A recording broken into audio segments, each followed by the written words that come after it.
Unlike every other day, I did not hear her leave after she had set down my daily canister of milk. She did not knock or call out. She was waiting. All went quiet in the blueness before sunlight. Then the soothing early morning mutterings of the neighborhood began. Axes struck wood, dogs tried out their voices, a rooster crowed, wood smoke crept in through my open window. My eyelids dipped again, and I burrowed deeper into my blanket. I woke only when I heard the general walking his dog, reproaching it for its habitual disobedience, as if after all these years it still baffled him. "What is the reason, Bozo?" he said in his loud voice. "Bozo, what is the reason?" He went past every morning at about 6:30, which meant that I was going to be late unless I ran all the way. I scrabbled around, trying to organize myself, make coffee, find the clothes I would wear to work, gather the account books I needed to take with me. And the milk for my coffee billowed and foamed out of the pan and over the stove before I could reach it. The mess would have to wait. I picked up things, gulping my coffee in between. It was only when I was lacing my shoes, crouched one-legged by the front door, that I saw her out of the corner of an eye. Charu, waiting for me still, drawing circles at the foot of the steps with a bare toe. Charu, a village girl just over 17, lived next door. She had every hill person's high cheekbones and skin, glazed pink with sunburn. She would forget to comb her hair until late in the day, letting it hang down her shoulders in two disheveled braids. Like most hill people, she was not tall, and from the back she could be mistaken for a child, thin and small-boned. She wore hand-me-down salwar kameezes too big for her, and in place of a diamond she had a tiny silver stud in her nose. All the same, she exuded the reserve and beauty of a princess of Nepal, even if it took her only a second to slide back into the awkward teenager I knew.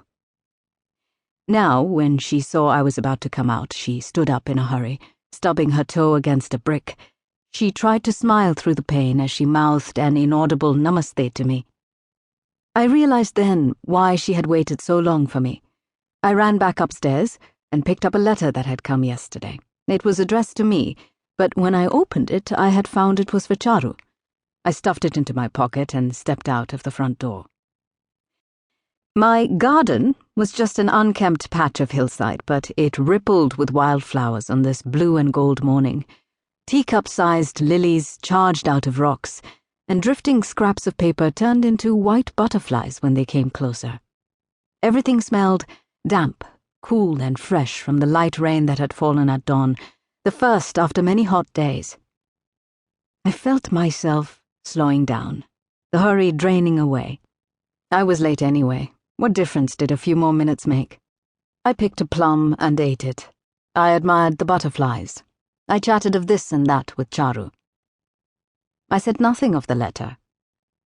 I felt a perverse curiosity about how she would tell me what she wanted. More than once, I heard her draw breath to speak, but she either thought better of it or came up with, "It has rained after 3 weeks dry." And then, "The monkeys ate all the peaches on our tree." I took pity on her and produced the letter from my pocket. It had my address and name, written in Hindi, in a large, childish hand. "Do you want me to read it for you?" I said. "Yes, all right," she said.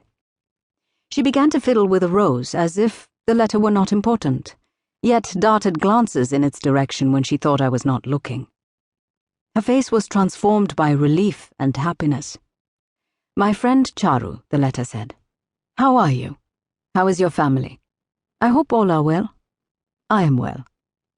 Today's my 10th day in Delhi. From the first day I looked for a post office to buy an inland letter.